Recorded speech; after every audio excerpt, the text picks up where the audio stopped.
Hello everyone, welcome back to my channel. आज है 4 सितंबर और आज हम लोग पढ़ेंगे 4 सितंबर के सभी इंपॉर्टेंट करंट अफेयर्स के क्वेश्चंस को। और सभी क्वेश्चंस को हम लोग एमसीक्यूज रूप में देखेंगे और साथ ही सभी को डिटेल में भी डिस्कस करेंगे। तो चलिए स्टार्ट करते हैं आज का सेशन। तो आज का पहला सवाल है, राष्ट्रीय वन्य जीव दिवस कब मनाया जाता है?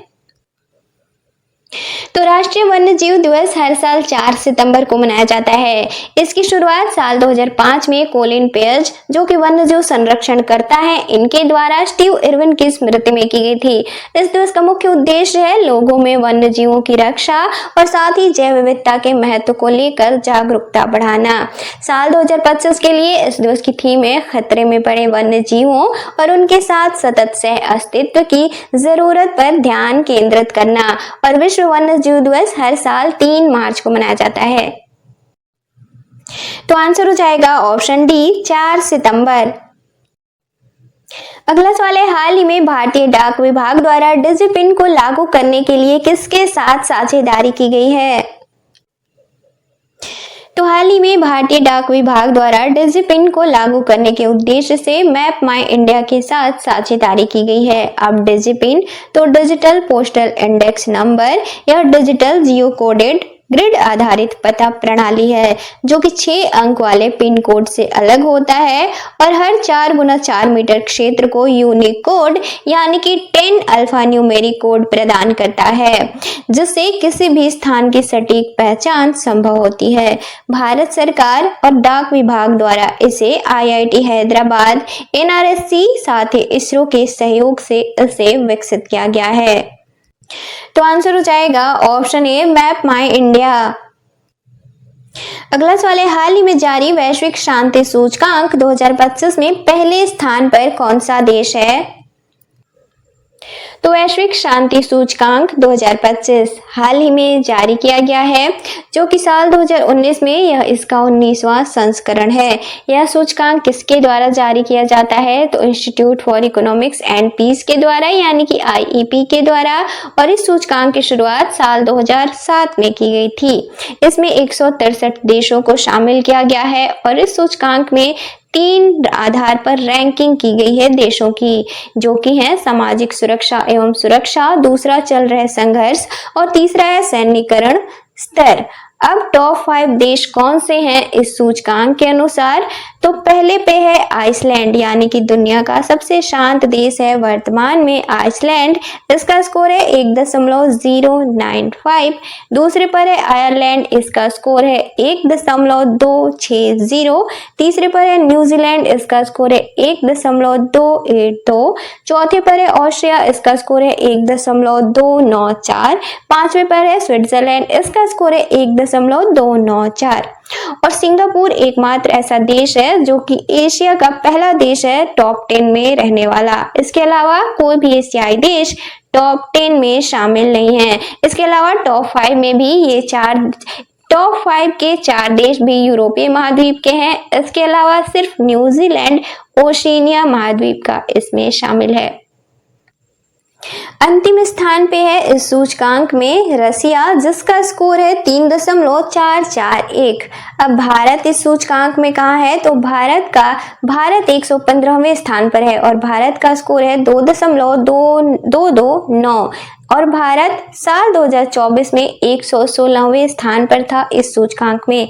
अब IEP तो institute for economics and peace, इसकी स्थापना साल 2007 में की गई थी और इसका मुख्यालय ऑस्ट्रेलिया के सिडनी में है। तो आंसर हो जाएगा ऑप्शन बी, आइसलैंड। अगला सवाल है, हाल ही में महिलाओं के वित्तीय साक्षरता को बढ़ावा देने के उद्देश्य से निवेशक दीदी के दूसरे चरण की शुरुआत कहाँ की गई है? तो हाल ही में निवेशक दीदी नामक पहल के दूसरे चरण की शुरुआत तेलंगाना के हैदराबाद में की गई है। दरअसल अप्रैल 2025 में भारत सरकार द्वारा कॉर्पोरेट कार्य मंत्रालय के अधीन निवेशक शिक्षा एवं संरक्षण निधि प्राधिकरण और इंडिया पोस्ट पेमेंट बैंक के साथ समझौते के तहत इसकी शुरुआत की गई थी। इसका मुख्य उद्देश्य है ग्रामीण और अर्ध शहरी एवं वंचित क्षेत्रों की महिलाओं को वित्तीय तौर पर सशक्त बनाना। तो आंसर हो जाएगा ऑप्शन सी, हैदराबाद। अगला सवाल है, हाल ही में लॉन्च देश की पहली पूरी तरह से स्वदेशी सेमीकंडक्टर चिप कौन सी है? तो भारत में पहली बार पूरी तरह से स्वदेशी तौर पर विकसित की गई सेमीकंडक्टर चिप हाल ही में लॉन्च की गई है। इस चिप को नाम दिया गया है, यानी कि इसका आधिकारिक नाम है विक्रम 3201। इसका निर्माण 32 बिट आर्किटेक्चर पर किया गया है। अब इससे फायदे क्या होंगे? तो थोड़े समय में बड़े से बड़े डेटा का विश्लेषण करने में यह सक्षम है, साथ ही इसे अंतरिक्ष मिशन में भी इस्तेमाल किया जा सकेगा। दरअसल भारत अभी तक विदेशों से चिप आयात करता था। भारत सेमीकंडक्टर मिशन के तहत भारत विदेशी आयात पर निर्भरता कम करने और दूसरे देशों की सेमीकंडक्टर जरूरतें पूरी करने की तरफ इसके साथ ही भारत अग्रसर है। तो आंसर हो जाएगा ऑप्शन डी, विक्रम। अगला सवाल है, हाल ही में भारत के 29वें लेखा महानियंत्रक कौन नियुक्त किए गए हैं? तो हाल ही में भारत के 29वें लेखा महानियंत्रक के तौर पर टीसीए कल्याणी को नियुक्त किया गया है। इनकी नियुक्ति 1 सितंबर 2025 से प्रभावी है और इन्होंने एसएस दुबे की जगह ली है, जो कि 28वें सीजीए थे। साल 1991 बैच की भारतीय सिविल अकाउंट्स सेवा की अधिकारी हैं टीसीए कल्याणी। अब सीजीए तो कंट्रोलर जनरल ऑफ अकाउंट्स, केंद्रीय वित्त मंत्रालय के अधीन यह एक पद है। अब इसके कार्यों की बात करें तो इसके मुख्य कार्यों में शामिल है भारत सरकार के खातों का समेकन और तैयारी, साथ ही सभी मंत्रालयों और विभागों के लेखा अधिकारियों का प्रशासन। इसके अलावा पारदर्शी और सटीक वित्तीय रिपोर्टिंग सुनिश्चित करना, साथ ही वित्तीय प्रबंधन सुधार के लिए तकनीकी समाधान लागू करना। इसके अलावा ई पेमेंट्स और आईटी सिस्टम के माध्यम से सरकारी भुगतान की निगरानी करना। और इसकी स्थापना साल 1976 में की गई थी और भारत के पहले सीजीए थे बीवी पाटिल। तो आंसर हो जाएगा ऑप्शन सी, टीसीए कल्याणी। अगला सवाल है, बैडमिंटन विश्व चैंपियनशिप 2026 का आयोजन कहाँ किया जाएगा? तो बैडमिंटन विश्व चैंपियनशिप 2026 इसका आयोजन नई दिल्ली में किया जाएगा, यानी कि भारत में किया जाएगा, जो कि इसका 30वां संस्करण होगा और यह दूसरा मौका है जबकि भारत में इसका आयोजन किया जाएगा। इससे पहले साल 2009 में भारत ने बैडमिंटन विश्व चैंपियनशिप का आयोजन किया गया था, जो कि हैदराबाद में आयोजित किया गया था। तो आंसर हो जाएगा ऑप्शन बी, नई दिल्ली।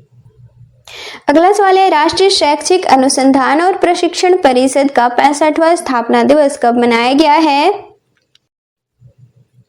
तो राष्ट्रीय शैक्षिक अनुसंधान और प्रशिक्षण परिषद यानी कि NCERT, national council of educational research and training, इसकी स्थापना 1 सितंबर साल 1961 को की गई थी और साल 2025 में इसका 65वां स्थापना दिवस मनाया गया है। इसके वर्तमान निदेशक हैं दिनेश प्रसाद सकलानी और इसका मुख्यालय नई दिल्ली में है। और इसकी स्थापना देश की स्कूली शिक्षा व्यवस्था को सुधारने, अनुसंधान को बढ़ावा देने और साथ ही शिक्षक प्रशिक्षण प्रदान करने और इसके साथ ही गुणवत्तापूर्ण पाठ्य पुस्तकों का निर्माण करने के उद्देश्य से इसकी स्थापना की गई थी। तो आंसर हो जाएगा ऑप्शन बी, 1 सितंबर। अगला सवाल है, डच ग्रैंड प्रिक्स 2025 का खिताब किसने जीता है? तो डच ग्रैंड प्रिक्स 2025 इसका खिताब हाल ही में ऑस्कर पियास्त्री ने जीता है, जबकि उप विजेता रहे हैं लैंडो नॉरिस। तो आंसर हो जाएगा ऑप्शन डी, ऑस्कर पियास्त्री। अगला सवाल है, हाल ही में ब्रिक्स सीसीआई हेल्थ केयर शिखर सम्मेलन 2025 का आयोजन कहाँ किया गया है? तो ब्रिक्स सीसीआई हेल्थ केयर सम्मेलन 2025 इसका आयोजन 29 अगस्त को किया गया है, जो कि नई दिल्ली में किया गया है। और इसका आयोजन ब्रिक्स सीसीआई खास तौर पे हेल्थ केयर वर्टिकल द्वारा इसका आयोजन किया गया और इसका विषय था पारंपरिक आयुष चिकित्सा पद्धतियों और आधुनिक स्वास्थ्य सुविधाओं का सामंजस्य स्थापित करना। इसका उद्देश्य था ब्रिक्स देशों में आयुष, आयुर्वेद, योग, प्राकृतिक चिकित्सा आदि और आधुनिक चिकित्सा प्रणालियों के बीच साझा सहयोग को उच्च प्राथमिकता पर लाने का प्रयास करना। तो आंसर हो जाएगा ऑप्शन ए नई दिल्ली। अब कल के क्वेश्चंस का रिवीजन करेंगे। तो कल का पहला सवाल था राष्ट्रीय पोषण सप्ताह 2025 की अवधि क्या है? तो इसका राइट आंसर था ऑप्शन ए 1 से 7 सितंबर। अगला सवाल था हाल ही में किस राज्य या फिर केंद्र शासित प्रदेश में कॉलेज के छात्रों के लिए इलेक्ट्रिक यूज स्पेशल बसों को लॉन्च किया गया है? तो इसका राइट आंसर था ऑप्शन डी नई दिल्ली। अगला सवाल था हाल ही में सैफ अंडर 17 महिला चैंपियनशिप 2025 का खिताब किसने जीता है? तो इसका राइट आंसर था ऑप्शन ए भारत। अगला सवाल था भारत का पहला एआई संचालित जनजातीय भाषा अनुवादक निम्न में कौन सा है जिसे कि हाल ही में लॉन्च किया गया है? तो इसका राइट आंसर था ऑप्शन सी आदिवाणी। अगला सवाल था हाल ही में अंतर्राष्ट्रीय क्रिकेट परिषद द्वारा महिला क्रिकेट विश्व कप 2025 को बढ़ावा देने के लिए किसके साथ समझौता किया गया है? तो इसका राइट आंसर था ऑप्शन ए गूगल। अगला सवाल था हाल ही में कहां भारत के सबसे बड़े एरो इंजन परीक्षण केंद्र का उद्घाटन किया गया है? तो इसका राइट आंसर था ऑप्शन बी उत्तर प्रदेश। अगला सवाल था हाल ही में बीसीसीआई के अंतरिम अध्यक्ष कौन नियुक्त किए गए हैं? तो इसका राइट आंसर था ऑप्शन सी राजीव शुक्ला। अगला सवाल था हाल ही में भारतीय सेना द्वारा युद्ध कौशल 3.0 बहुक्षेत्रीय अभ्यास का आयोजन कहां किया गया है? तो इसका राइट आंसर था ऑप्शन ए अरुणाचल प्रदेश। अगला सवाल था हाल ही में रेमन मैग्सेसे पुरस्कार 2025 से किस भारतीय संगठन को सम्मानित किया गया है? तो इसका राइट आंसर था ऑप्शन सी एजुकेट गर्ल्स। और कल के सेशन का लास्ट क्वेश्चन था हाल ही में फूमथम वेचायाचाई किस देश के कार्यवाहक प्रधानमंत्री नियुक्त किए गए हैं? तो इसका राइट आंसर था ऑप्शन बी थाईलैंड।